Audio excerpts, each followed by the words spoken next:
बड़ा सिंपल है यार, सुनो ध्यान से। लिफ्टिंग ऑफ कॉर्पोरेट वेल, सबको पता है कि कंपनी का सेपरेट एंटिटी होता है। जी हां, कंपनी का क्या होता है? Separate entity.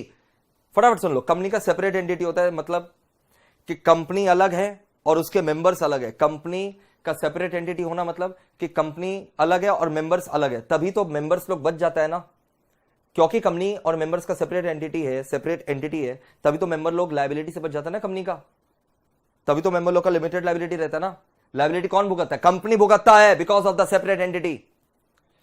तो इसको बोलते हैं कॉर्पोरेट वेल। वेल मतलब एक पर्दा, wall, fictional wall. There exist a veil. Veil मतलब पर्दा, दिख रहा है?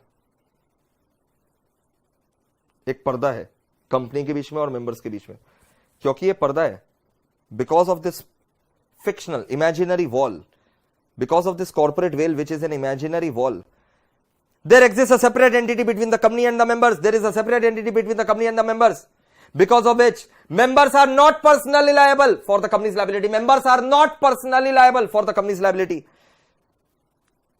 But 7 exceptional cases में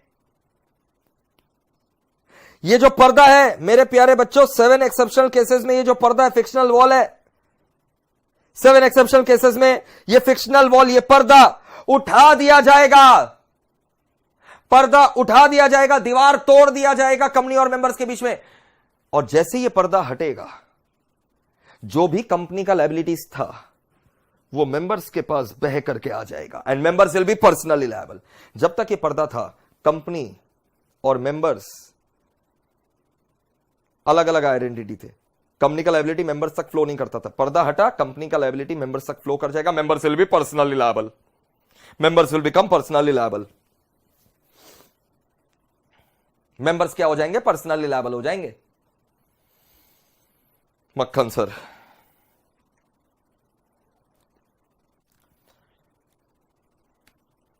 सात एक्सेप्शन केसेस है, सुन लो कब कब। एक तो अपने सेक्शन 3A में सीखे थे। Section 3A, reduction below statutory minimum, याद आ रहा है? जब प्राइवेट में 2 से कम हो जाता है, पब्लिक में 6 से, प्राइवेट में 2 से कम, पब्लिक में 7 से कम हो जाता है। And they continue to run the business for more than 6 months. तो 6 महीना के बाद ये पर्दा उठा दिया जाता है, घूंघट खोल दिया जाता है, दीवार तोड़ दिया जाता है। कंपनी का सारा liability, members who are running the business even after 6 months shall be personally liable. 6 महीना के बाद जितने भी लायबिलिटी पैदा करोगे, मेंबर्स पर्सनली लायबल रहेंगे। हाँ सर, सेक्शन 3 है, वो तो याद है।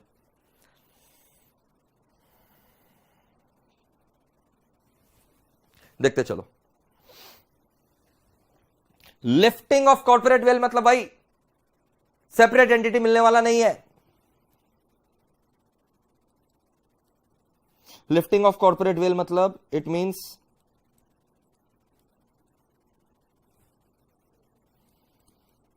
No separate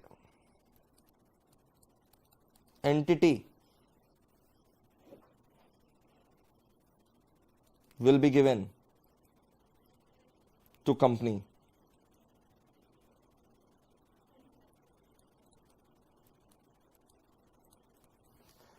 No separate entity will be given to company, which means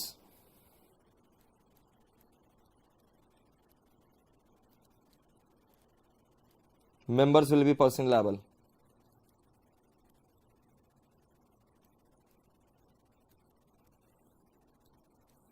For liabilities of company.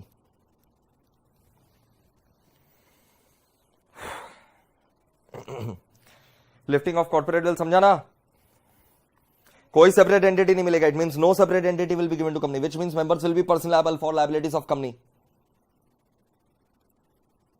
7 such cases are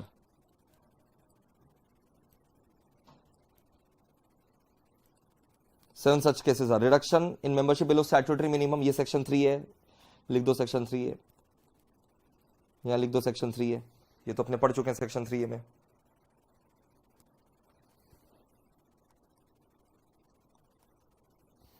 reduction below statutory minimum, section 3 है।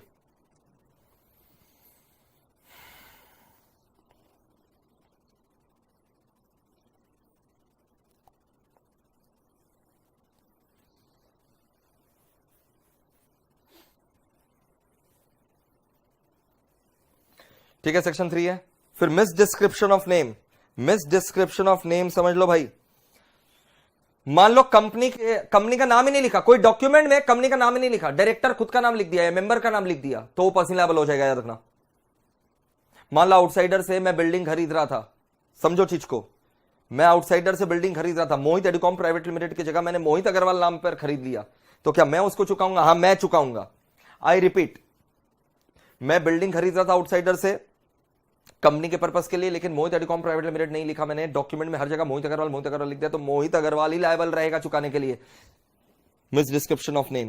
If any officer of a company signs on behalf of company any contract, any negotiable instrument, but fails to correctly mention the name of the company, then he shall be personally liable for the same. If any document is signed by officer or any person, but he fails to mention the name correctly, correct name नहीं दिया, खुद का नाम दे दिया या फिर नाम गलत दे दिया, तो he shall be personally liable for the same. बड़ा सिंपल है, misdescription of name. Just because मैंने नाम गलत नहीं, जस्ट बिकॉज मैंने नाम गलत लिख दिया क्या मैं लायबल हो जाऊंगा? हाँ, वही तो बोल रहे हैं, जस्ट बिकॉज तुमने नाम गलत लिख दिया, कंपनी का नाम सही नहीं लिखा, तो तुम लायबल होगे। नहीं, जस्ट बिकॉज मैंने हाँ, तुम ही लायबल होगे। एरियर्स ऑफ टैक्स, ओ बाबू, ये प्राइवेट कंपनी में होता है, लेकिन खाली पब्लिक कंपनी में ऐसा नहीं होता। गवर्नमेंट बोलता है तुम्हारा प्राइवेट कंपनी की ऐसी की तैसी प्राइवेट कंपनी खोल लिया और इनकम टैक्स चोरी कर लिया, इनकम टैक्स नहीं दिया। प्राइवेट कंपनी इनकम टैक्स मार लिया, सरकार का टैक्स मार लिया, तो सरकार जो है ना, प्राइवेट कंपनी का जितना भी मेंबर लोग है, डायरेक्टर लोग है, सबका पर्सनल एसेट बेच करके चुकाएगा। सरकार को हम लोग बोलेंगे ना सेपरेट एंटिटी, बोला मुंडू तुम्हारा सेपरेट एंटिटी, डिसरिगार्डेड। नहीं, ये देखो दीवार है, बोला बुलडोजर चला देंगे, हम बोले इमेजिनरी है, बोले इमेजिनरी बुलडोजर चल गया। प्राइवेट कंपनी को सेपरेट एंटिटी नहीं मिलेगा टैक्स के मामले में, प्राइवेट कंपनी को सेपरेट एंटिटी नहीं मिलेगा टैक्स के मामले में। अगर प्राइवेट कंपनी का कुछ टैक्स बकाया है, गवर्नमेंट उसके मेंबर्स, डायरेक्टर्स किसी से भी वसूल सकता है पर्सनली। तो अगर आप अपना प्राइवेट कंपनी बंद कर रहे हैं और any tax is payable by the company is not recovered, every person who was a director shall be jointly and severally liable for the payment of tax. और मेंबर्स तो रहेंगे ही, उसके साथ डायरेक्टर भी लायबल रहेंगे। मतलब प्राइवेट कंपनी में separate entity नहीं है इन केस ऑफ टैक्स। अल्ट्रावीरस तो समझ में आता ही है यार। तुम से फॉर एग्जांपल डायरेक्टर धोखा दे दिया आउटसाइडर को, अगर डायरेक्टर धोखा दिया आउटसाइडर को और कुछ ऐसा काम किया है जो एमओए ओए के बाहर है और डायरेक्टर धोखा देकर के किया, तो डायरेक्टर भुगतेगा, कंपनी नहीं भुगतेगा। Directors of the company shall be personally liable for ultra vires act done by them on behalf of the company.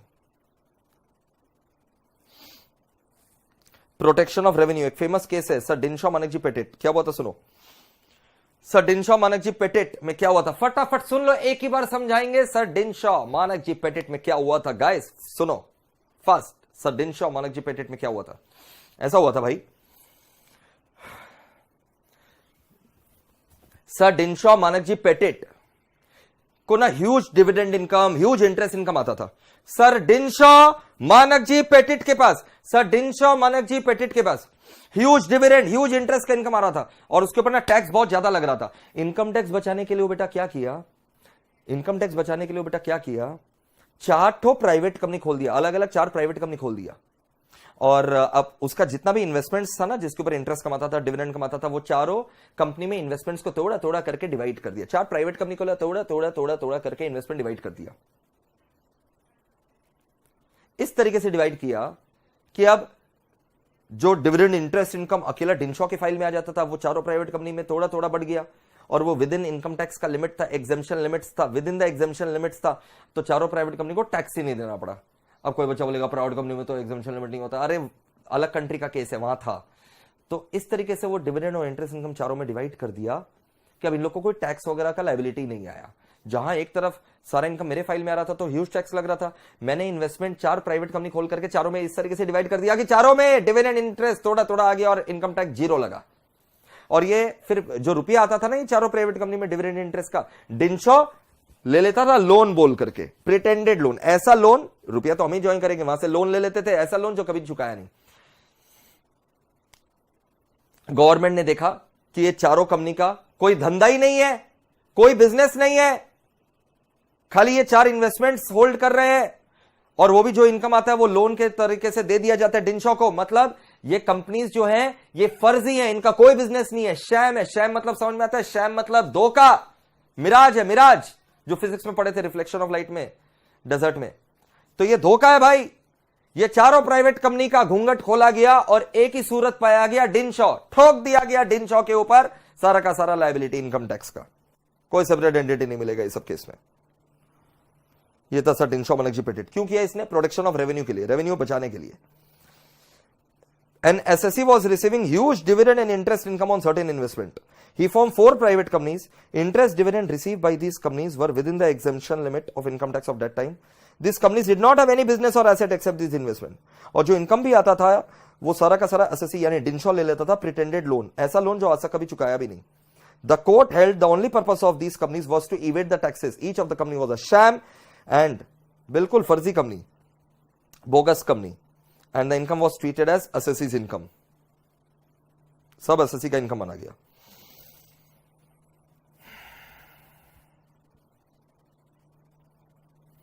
Prevention of fraud और इम्प्रॉपर कंडक्ट।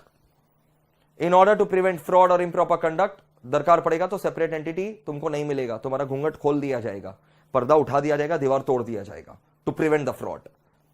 समझो, इसका भी एक फेमस केस स्टडी है, गिलफर्ड मोटर कंपनी लिमिटेड। खाली एक नाम याद कर लेना, गिलफर्ड मोटर कंपनी लिमिटेड। जैसे ये वाला केस का नाम था सर डिनशॉ बनर्जी पेटेंट, यहां पर याद कर लेना गिलफर्ड मोटर कंपनी लिमिटेड। क्या हुआ इस केस में सुनो, गिलफर्ड मोटर कंपनी लिमिटेड में एक ही बार समझाएंगे, ध्यान से सुनो।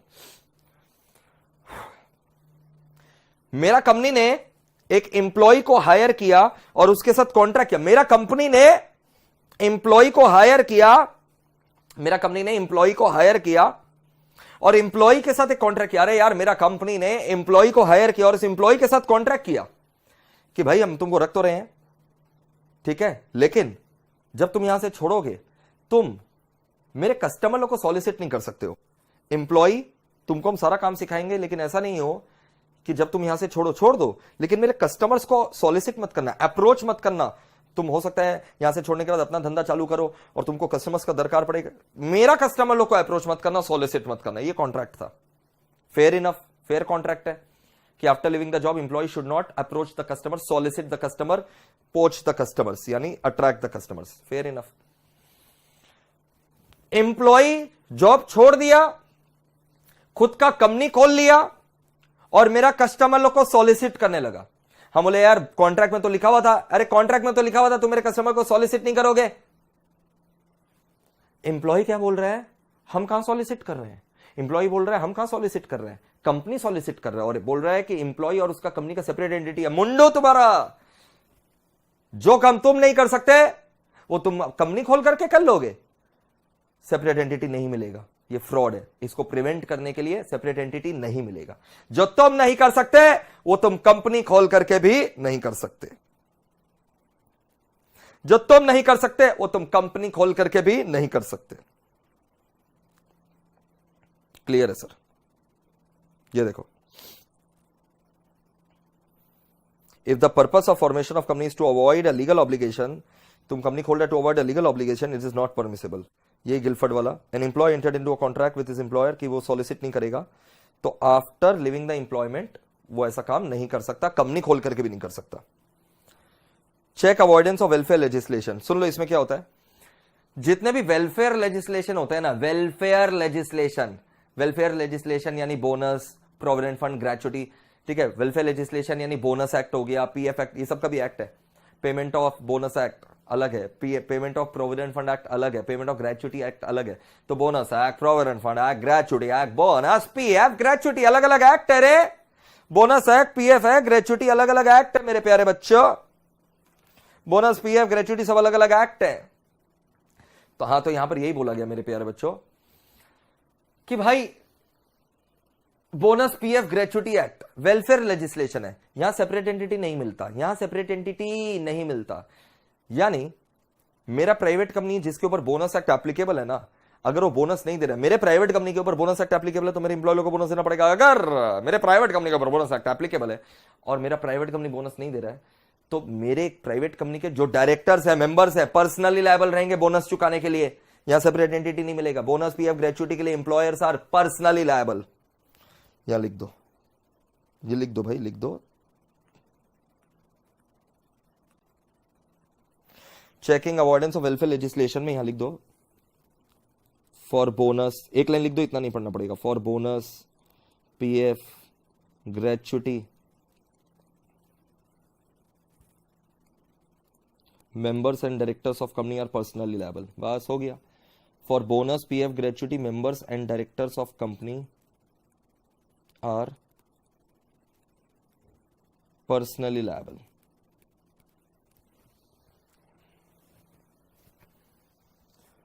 For bonus, PF, gratuity, members and directors of company are personally liable. For bonus, PF, gratuity, members and directors of company are personally liable. क्या क्या था बताओ? 7 केस बता दो जब कॉर्पोरेट वेल को लिफ्ट कर दिया जाएगा. Reduction below statutory minimum. Come on guys, reduction below statutory minimum. Arrears of tax. अरे यार, reduction below statutory minimum. Arrears of tax, private company का टैक्स वसूली के लिए. प्राइवेट कंपनी में टैक्स वसूली के सेपरेट एंटिटी नहीं मिलता. Miss description of name. Just because मैंने नाम गलत लिख दिया. हाँ, जस्ट बिकॉज तुमने नाम गलत लिख दिया तुम पर्सनल लायबल हो गए. तो क्या क्या बताओ? Reduction below statutory minimum, arrears of tax, miss description of name, है ना. Protection of revenue, prevention of fraud. Protection of revenue, prevention of fraud. एक बीच में था ना अल्ट्रावीरस. अल्ट्रावीरस के लिए डायरेक्टर पर्सनल लायबल रहेगा. फिर protection of revenue, Dinshaw Maneckji Petit. Protection of fraud, Gilford motor company limited. And last वाला था check avoidance of welfare legislation. ये 7 है. याद रखने का तरीका मैं आपको बता दे रहा हूं. याद रखने का तरीका मैं आपको बता दे रहा हूं मेरे प्यारे बच्चों. रामो पीपीसी. बोलो बोलो ना मुंह खोल करके. रामो पीपीसी एक्रोनिम है इसका. याद रखने का रामो पीपीसी. ये हो गया 7 पॉइंट. रामो पीपीसी. रामो पीपीसी तो याद रहेगा ना. रामो पीपीसी. पीपीसी बचपन में इकोनॉमिक्स में पढ़ा था ना, प्रोडक्शन पॉसिबिलिटी कर्व. रामो PPC. Reduction below statutory minimum. R से reduction below statutory minimum. A से एरियर्स ऑफ टैक्स. एम से misdescription of name. U से अल्ट्रावीरस एक्ट. फिर पी से protection of revenue, protection of fraud. And C से check avoidance of welfare legislation. रामो PPC. रामो PPC लिख लो भाई. एक्रोनिम इसका रामो पीपीसी. याद हो गया सर? रामो पीपीसी के नाम से लिख लो. इसका याद रखने का एक्रोनिम है रामो पीपीसी. लिख लिए सर. एक चीज याद रखना, अगर सर्टिफिकेट ऑफ इनकॉर्पोरेशन मिल जाए, ये हम पहले भी बता रखे हैं, फिर से सुन लो. अगर सर्टिफिकेट ऑफ इनकॉर्पोरेशन कंपनी को मिल जाए, चाहे वो फ्रॉड करके हासिल किया हो, चाहे गलत तरीके से हासिल किया हो, बट मिल तो गया ना. सीओआई मिल तो गया ना, तो कंपनी तो एग्जिस्ट कर रहा है ना. अब तुम ये नहीं बोल सकते हो नहीं माना ही नहीं जाएगा, सीओआई माना नहीं. अरे कैसे नहीं माना जाएगा? तो उसको सीओआई मिल गया, भले गलत तरीके से मिला, नहीं मिलना चाहिए था, लेकिन अगर मिल गया, उसने हासिल कर लिया certificate of incorporation, it's a proof that company exist. It's a proof that company exist. You can not be N ostrich की नहीं कंपनी एग्जिस्ट नहीं कर रहा. नहीं, सीओआई अगर मिल गया तो कंपनी एग्जिस्ट कर रहा है. अब क्या करना है वो बात करो. अब क्या करना है? या तो कंपनी वाइंड अप होगा, गलत तरीके से खुला है ना, तो उसको मारना भी तो पड़ेगा. कंपनी वाइंड अप होगा, या फिर उसका नाम हटाया जाएगा, या member local liability unlimited NCLT direct कर देगा कि अनलिमिटेड है. हाँ याद आ गया सर, सेक्शन 7 सबसेक्शन 7. बिल्कुल, एनसीएलटी सेक्शन 7 सबसेक्शन 7 ठोकेगा. Regulation of the manage. याद आया? 5 काम कर सकते हैं. सेक्शन 7 सबसेक्शन 7 में एनसीएलटी 5 ऑर्डर कर सकता है. Regulation of the management of the company including alteration of MOA. Direct that the members liability shall be unlimited. Remove the name from the register of company, winding up or any other orders NCLT may think fit. तो अगर COI मिल गया, भले उसका object illegal है, भले सातों के सातों सब्सक्राइबर माइनर थे, भले ऑब्जेक्ट इलीगल है, भले सातों के सब्सक्राइबर माइनर थे, भले सातों साइन गलत था, या एक जन ने सातों को साइन कर दिया है तो सातों साइन गलत था, या एक जन ने सातों को साइन कर दिया. एमओए और एओए सबमिट करने के बाद आरओसी को ऑल्टर कर डाला, चाहे कुछ भी हो जाए, अगर COI मिल गया, it's a conclusive evidence that company exists. COI is a conclusive evidence that company exists. Yes, गलत है तो सही तरीके से कंपनी को खत्म करना पड़ेगा. उसने गलत किया, लेकिन अब लॉ सही तरीके से कंपनी को खत्म करेगा. सेक्शन 7 सबसेक्शन 7 अट्रैक्ट होगा.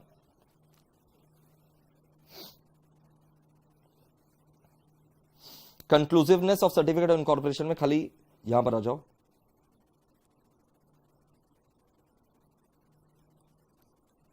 ये 5 case.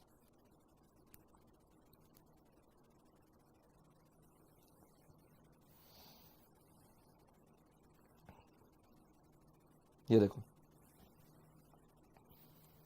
COI if issued to company will be valid even in following 5 cases. इसका कोई सेक्शन वगैरह नहीं है, ये जनरल जो लॉ में होता है, प्रैक्टिस है, वो बता रहे हैं. COI if issued to company will be valid even in following 5 cases. वो 5 cases क्या है? When one person has signed on behalf of all. एक ही बंदा ने सातों का साइन कर दिया, अगर पब्लिक कंपनी था या प्राइवेट था तो दोनों का साइन कर दिया. सारे के सारे माइनर से बच्चा लोग मस्ती करने के लिए कंपनी खोल डाला। सर मिलेगा कैसे? नहीं मिलेगा, लेकिन अगर मिल गया सीओआई तब वैलिड है। सारे सिग्नेचर मेमोरेंडम में फर्जी हैं, फॉर्ज्ड है। या तो एक बंदे ने 7 का साइन किया तो एक तो असली था ना, या सातों माइनर है, या सातों ही सिग्नेचर गलत है, या फिर मेमोरेंडम को ऑल्टर कर दिया गया था जब साइन हो गया था लेकिन रजिस्ट्रेशन के पहले, यानी कंपनी खुलने के पहले, साइनिंग के बाद कंपनी खुलने के पहले एमओए को ऑल्टर कर दिया, या फिर ऑब्जेक्ट इलीगल था, हीरोइन गांजा स्मगलिंग लिखा हुआ था, पता नहीं आरओसी अंधा था कैसे दे दिया COI. Illegal objects were incorporated. Now अब क्या होगा बताओ? अब क्या होगा? Action can be taken, now action can be taken under section 7 subsection 7 by NCLT. Bracket में पेज का रेफरेंस भी दे दो भाई, पेज नंबर क्या है भाई उसका रेफरेंस दे दो।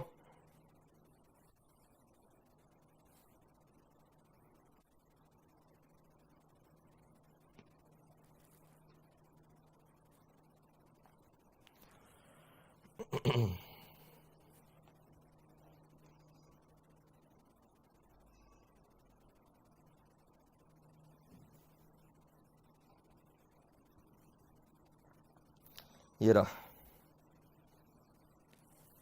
ये सब पढ़े थे ना, page number 24।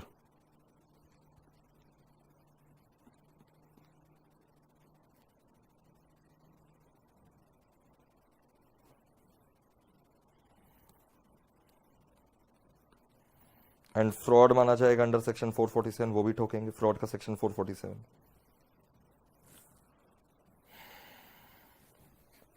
This completes my exhaustive lecture of chapter number 2.